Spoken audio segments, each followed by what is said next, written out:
Margaret Brennan was 28 years old when her neighbors decided the trench she was digging around her cabin proved she'd lost her mind to grief. It was September 1886, in the Montana Territory near Helena, and the mining community had seen plenty of widow desperation, but nobody had ever dug a 4-foot deep ditch completely encircling their home and filled it with sawdust. Margaret's husband, Daniel Brennan, had died in a mining collapse in May 1886. He'd been 32, worked the silver mines outside Helena, married to Margaret for 6 years. The marriage had been practical. Daniel needed someone to manage the household. Margaret needed security. The cabin was Daniel's, built in 1883 on his mining claim. When he died, the mining company offered Margaret $50 settlement and 30 days to vacate. Margaret had other plans. Montana Territory law said a widow could inherit her husband's claim if she could prove it up by working it. She couldn't work a mine, but she could live on the claim and lease the mineral rights. Filed the paperwork, leased the rights to Daniel's former mining partners for $30 yearly, kept the cabin. The cabin was typical Montana Territory construction: log walls, timber frame, shake roof, board floor elevated 18 inches above ground on stone piers. 16 feet by 20 feet, 320 square feet of living space.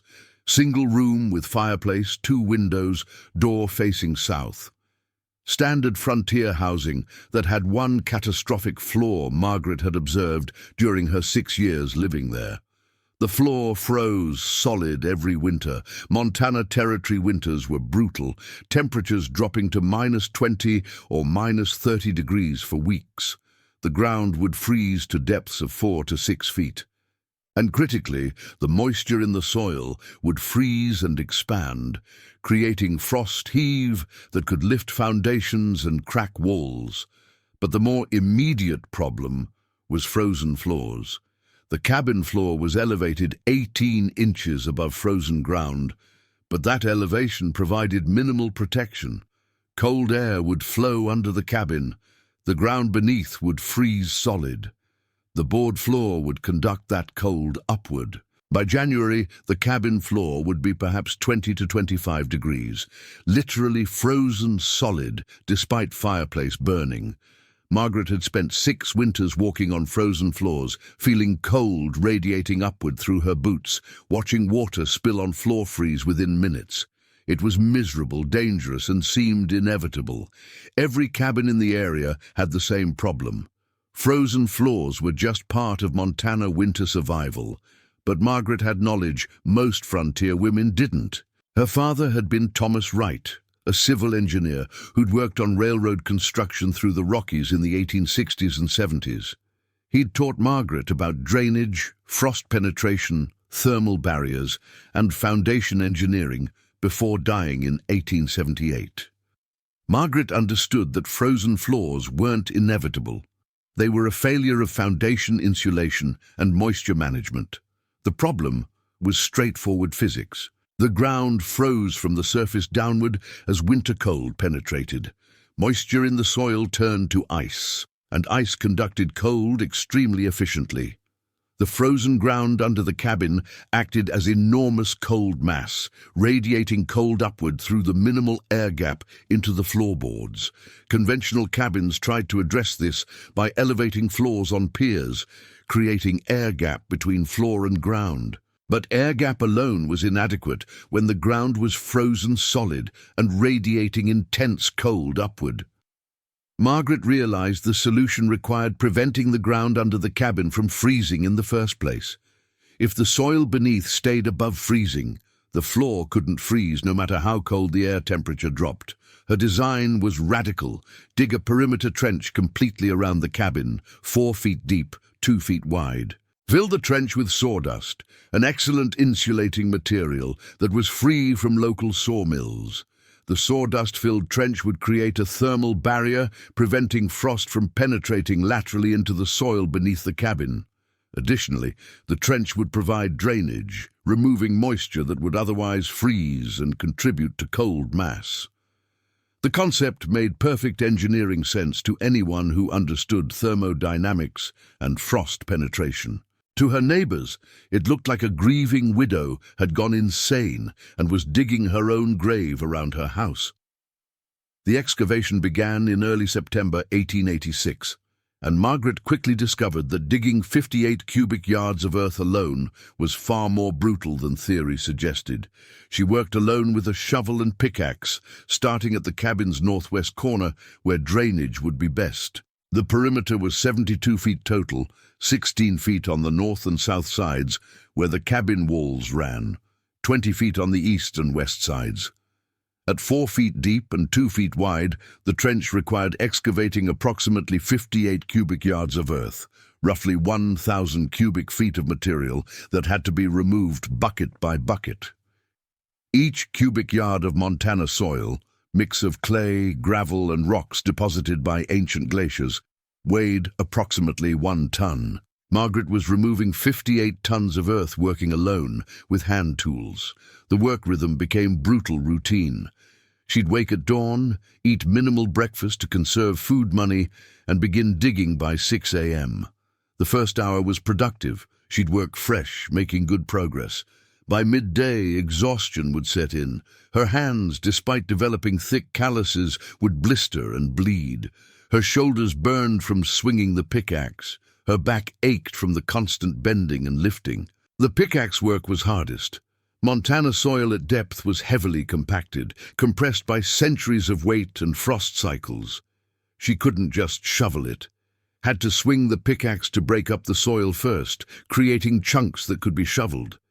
Each swing required full-body motion, lifting the pickaxe overhead, driving it down with force, leveraging chunks loose. Perhaps 20 swings to loosen one shovel load of earth. Then the shoveling. Bend, drive shovel into loosened earth, lift, dump into bucket. Each bucket held perhaps half a cubic foot when full, about 40 pounds of soil and rocks. Fill bucket, carry it 15 feet to dump pile, return, repeat. Approximately 60 buckets to excavate 1 cubic yard. She was excavating roughly 1 cubic yard daily, meaning 60 trips with 40-pound buckets each day. The trench depth created additional challenges. At 4 feet deep, she was working in a confined space where the walls rose above her head.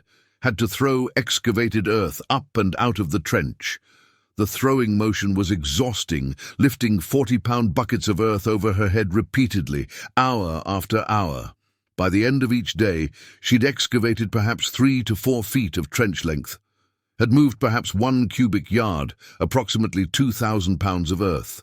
She'd climb out of the trench barely able to stand, hands bleeding through the calluses, shoulders and back screaming.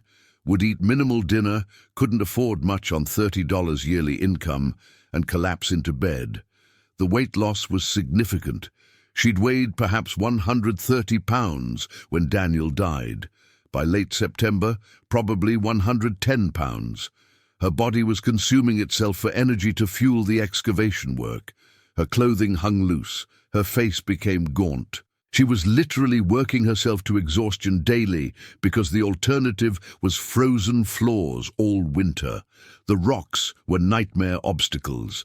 Every few feet of excavation, she'd hit rocks ranging from fist-size to 50 pounds. The large rocks couldn't be lifted, had to be leveraged out using the pickaxe as pry bar, then rolled to the surface.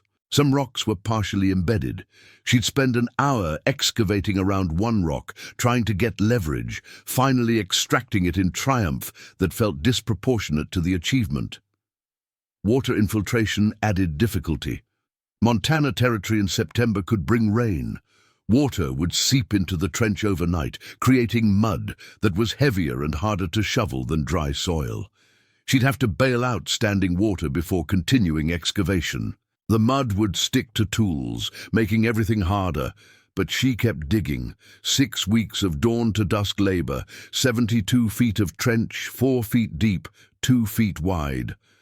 By mid-October, the excavation was complete, a continuous ditch encircling her entire cabin, exposing earth walls that showed the soil strata, creating a moat that neighbors said would destroy her foundation. The community reaction began within days. John Mitchell, a neighboring miner age 45 who'd known Daniel, was first to comment.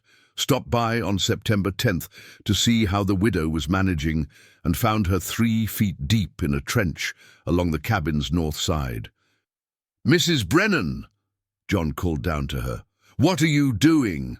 Margaret climbed up from the trench, covered in dirt and sweat. "Digging a thermal barrier trench. It'll prevent frost penetration under the cabin and keep my floor from freezing this winter." "A thermal? What, you're digging a ditch around your house?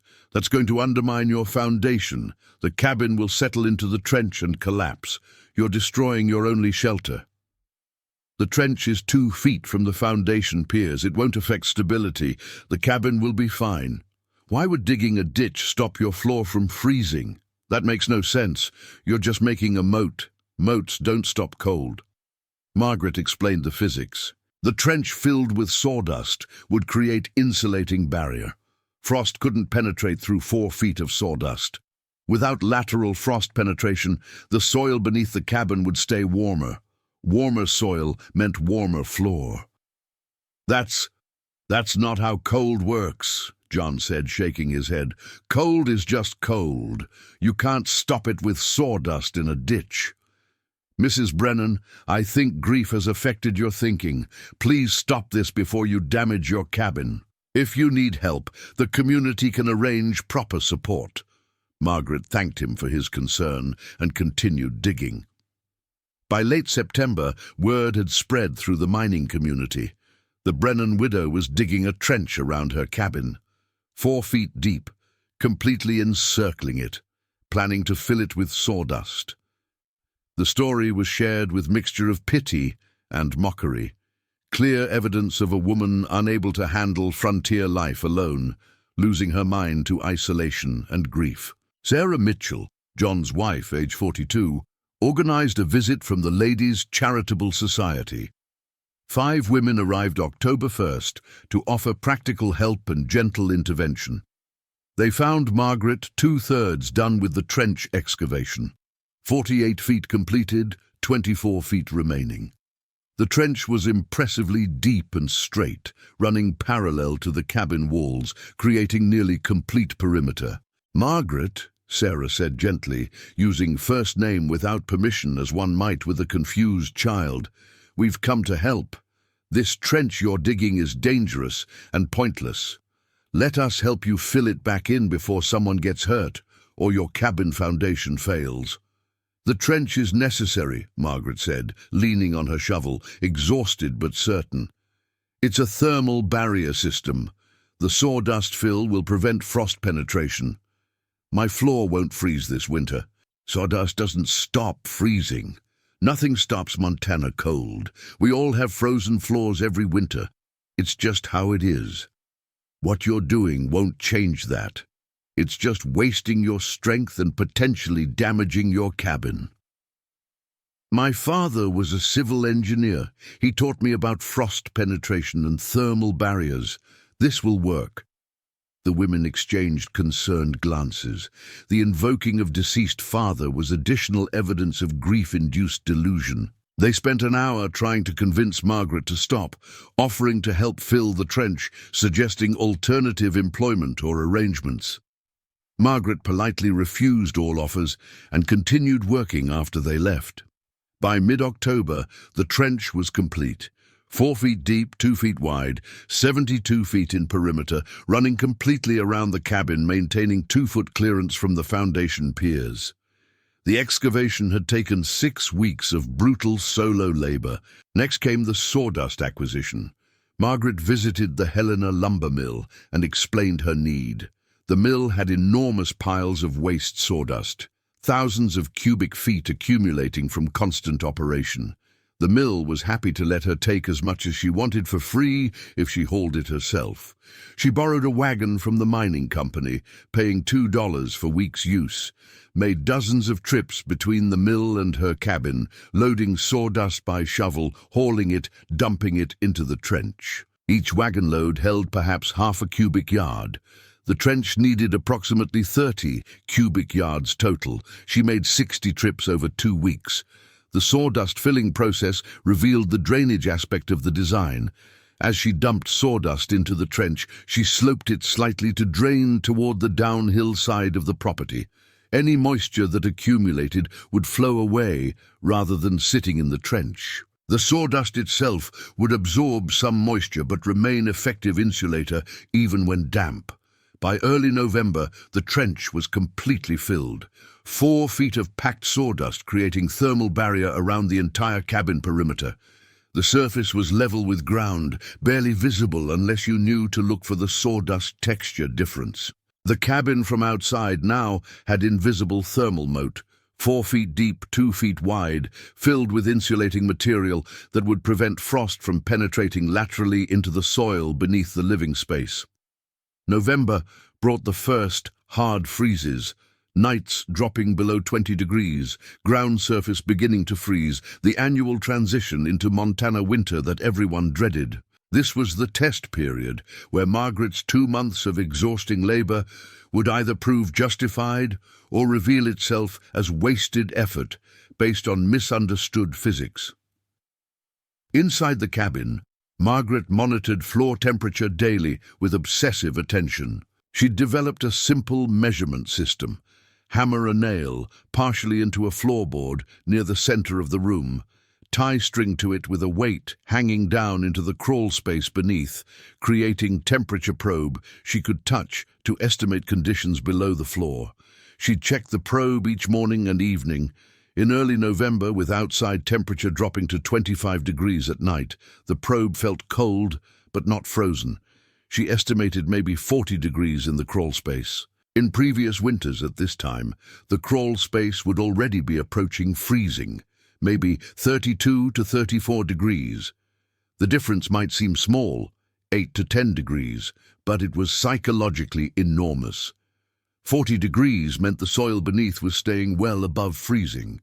The thermal barrier was working. Frost wasn't penetrating laterally into the protected zone beneath the cabin. By mid-November, with outside temperature dropping to 10 degrees regularly and staying there for days, the floor temperature stabilized at a level that defied Margaret's 6 previous winters of experience. She'd walk across the floor in her house shoes, not boots, not heavy socks, just light indoor shoes, and feel cold wood, but not the painful ice cold that had characterized previous Novembers. The daily life differences were immediate and profound. In previous winters, she'd wake and dread putting her feet on the floor, would keep heavy wool socks beside the bed to put on before standing, would minimize time spent on the floor, would do many tasks standing on rugs or boards laid down for insulation. Now she'd wake and place bare feet on the floor experimentally. Cold, yes. Uncomfortable, certainly, but not painful. Not the shock of touching something that felt like it was actively hurting your skin. Just cold wood that was tolerably walkable. Water behavior revealed the most objective proof. In previous Novembers, if she spilled water while cooking or washing, the water would begin freezing within 5 to 10 minutes, would form ice crystals at edges, gradually solidify, become something she'd have to chip up with a knife. Now, when she spilled water, it would puddle and stay liquid for hours, would eventually evaporate or be absorbed by the wood, but wouldn't freeze. The floor temperature was fundamentally above the freezing point, even though the cabin interior was only 45 to 50 degrees, and outside was 10 degrees. She'd conduct informal experiments to confirm what she was experiencing wasn't wishful thinking, would deliberately place a small bowl of water on the floor before bed, check it in morning. In previous winters, the water would be solid ice by morning. Now it remained liquid, perhaps cooled to 35 or 36 degrees, but not frozen. December brought sustained cold that tested the thermal barrier more severely. Temperature dropped to 0 degrees and stayed there for 3-day stretches. The exposed ground outside, unprotected by any thermal barrier, froze to depth of 3 feet. Frost penetration advanced steadily downward and outward through the frozen soil. Margaret's floor stayed above freezing. She estimated floor temperature at 40 degrees based on her probe tests and water experiments. The coldest part of the cabin was no longer the floor, but rather the areas near windows and door where outside air infiltrated through gaps. The psychological liberation was extraordinary. She'd spent 6 winters at war with her floor, covering it with rugs, avoiding walking on it barefoot, constantly aware of it as source of cold and misery. Now, she could mostly ignore it. The floor was just floor, cold like everything else in a Montana winter cabin, but not exceptionally cold, not frozen, not the enemy. She'd sit on the floor to work on mending clothes, something impossible in previous winters when floor contact meant pain within minutes, would occasionally walk barefoot for short periods, just because she could, feeling vindication that the physics had worked exactly as predicted. The neighboring cabins experienced December exactly as they'd experienced every previous December. The Mitchell cabin floor froze solid. The Harrison cabin floor developed frost on the floorboards that would melt slightly near the fireplace, then refreeze overnight. The Cooper cabin floor became skating rink slippery from ice accumulation. Everyone bundled in heavy boots indoors, everyone suffered the misery of frozen floors, everyone accepted it as inevitable Montana reality. Then January 1887 brought the catastrophic cold that proved everything beyond doubt, and transformed Margaret from mocked widow to recognized engineer. The cold snap began January 12th, with ominous signs that experienced Montana residents recognized as warning of extreme conditions. The temperature had been hovering around 0 for days, cold but manageable. Then, on January 11th afternoon, temperature began dropping while barometric pressure fell sharply. Animals behaved strangely.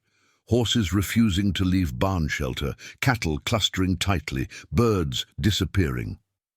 By evening, January 11th, temperature had dropped to -10 degrees and was still falling. The wind picked up, steady 15 miles per hour, creating wind chill far below the actual temperature. The sky was crystalline clear, no clouds to trap any heat, allowing maximum radiative cooling to space. Temperature reached -15 degrees by January 12th morning, -20 by noon, -25 by evening. The cold was sustained and deepening, not a brief overnight drop, but multi-day Arctic outbreak that would test every structure and heating system to destruction. The frozen ground in exposed areas, unprotected by any thermal barrier, reached catastrophic depth. Frost penetration advanced to 4 feet by January 13th, 5 feet by January 14th. The ground became solid frozen mass, extending deep below surface, at temperatures far below 0, acting as enormous cold sink, radiating intense cold in all directions. The Mitchell cabin, 200 yards from Margaret's property, experienced catastrophic floor failure by January 13th. Their foundation was typical Montana construction, floor elevated 18 inches on stone piers with open crawl space beneath allowing air circulation. The design assumed air gap would provide adequate insulation. At -25 degrees, the assumption failed completely. The frozen ground beneath the Mitchell cabin, now at 5 feet depth and -20 degrees, radiated intense cold upward through the inadequate 18-inch air gap. The cold ground was enormous mass at extreme temperature, overwhelming the thin air barrier. The floorboards conducted that cold upward efficiently. By January 13th afternoon, the Mitchell cabin floor reached 5 degrees Fahrenheit. John Mitchell's wife, Sarah, could not walk barefoot on their floor for even 1 second without severe pain.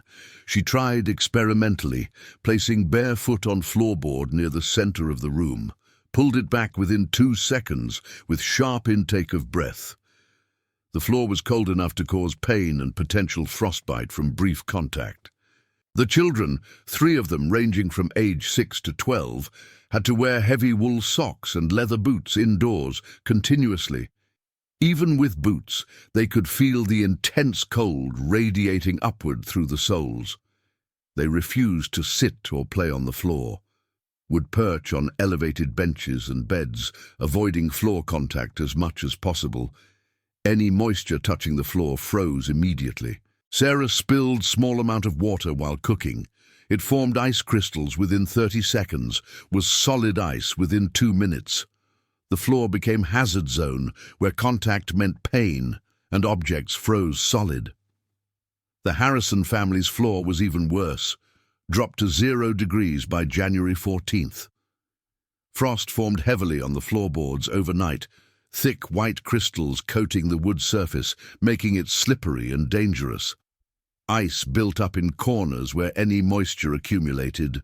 The floor became literally skating rink that was treacherous to walk on even in boots. Elizabeth Harrison tried to clean the frost off the floor, scraping it with a knife, trying to warm areas with heated bricks. But in 0-degree air temperature and with floor at 0 degrees, frost reformed within minutes. The floor was irredeemably frozen solid, dangerous and miserable to live with. The Cooper cabin, farther from town, reached -2 degrees floor temperature. The family bundled in every piece of clothing they owned, wore boots to bed, huddled near fireplace for any warmth. The floor was enemy that hurt anyone who touched it. Margaret's cabin floor, protected by the thermal barrier trench preventing lateral frost penetration from the surrounding frozen ground, maintained 42 degrees through the entire cold snap, despite exterior temperatures reaching -30. The physics were elegant and undeniable. The frozen ground outside, at 5 feet depth and -20 degrees, would normally penetrate laterally inward, freezing the soil beneath the cabin. But the sawdust-filled trench created 4-foot-deep insulation barrier that frost couldn't efficiently penetrate. The thermal conductivity of sawdust was roughly 1/10 that of frozen soil. The frost advancing through frozen ground hit the sawdust barrier and couldn't penetrate rapidly. Some heat loss occurred. The system wasn't perfect, but the barrier slowed frost penetration enough that the soil beneath the cabin stayed above freezing. At 45 degrees natural earth temperature at depth, losing 3 degrees to heat loss still meant 42-degree floor. Cold, but fundamentally unfrozen. The difference between 42 degrees and 5 degrees was civilization versus survival horror. Margaret could walk on her floor in house shoes, not comfortable but tolerable, could sit on floor to work, could place objects on floor without them freezing. The floor was still the coldest part of her cabin, but it wasn't a dangerous weapon like her neighbors' floors.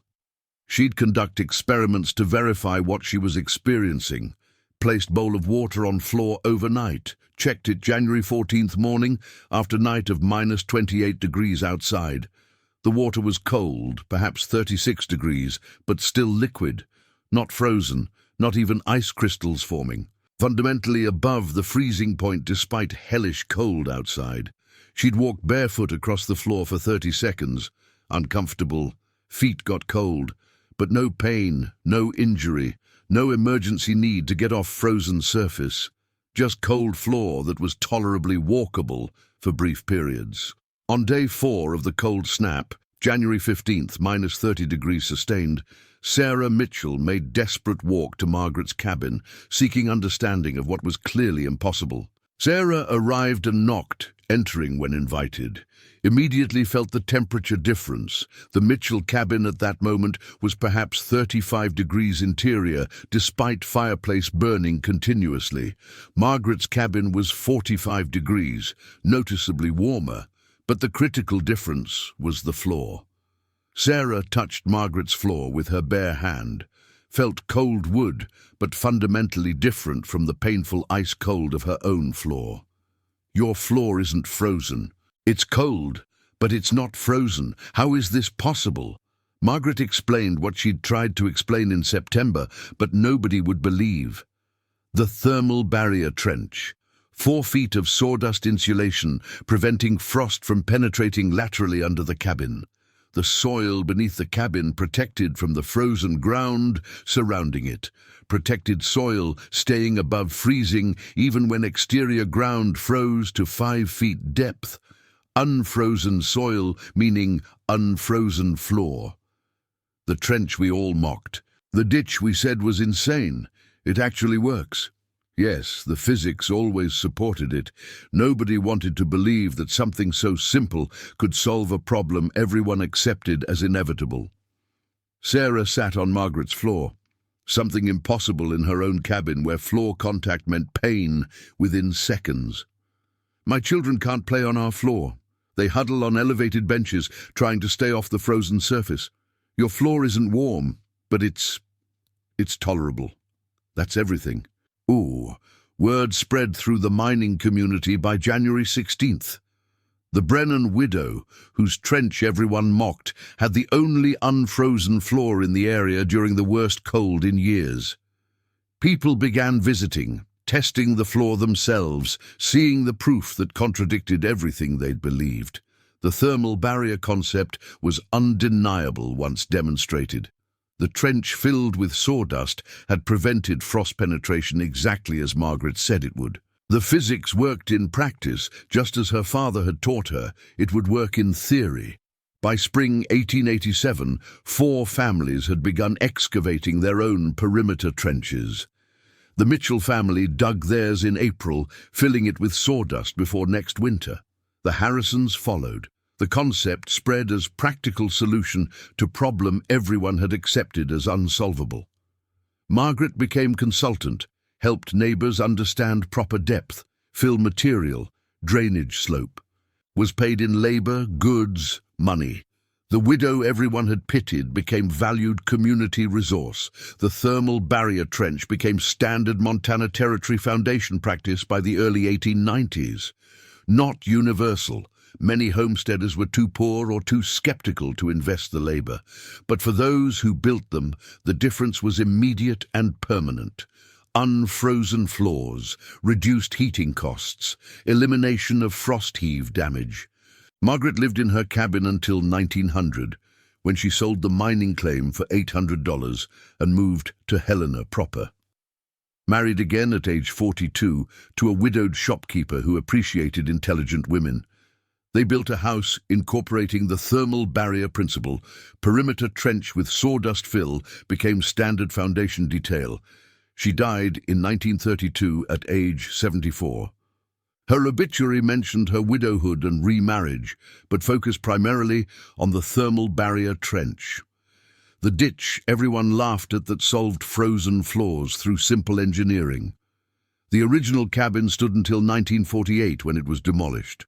The thermal barrier trench was still intact. Sawdust had degraded over 60 years, but the principle remained obvious. Modern foundation engineering in cold climates uses similar concepts. Perimeter insulation, preventing frost penetration, though with modern materials instead of sawdust. The story is about a widow who understood that problems everyone accepts aren't always inevitable, who had knowledge from her father that gave her solutions others lacked, who endured mockery to build something that worked. Because sometimes the trench people laugh at is actually intelligent engineering. The sawdust they call pointless actually prevents frost penetration through verified thermodynamics. And unfrozen floors in Montana winter aren't miracle, they're just physics applied correctly.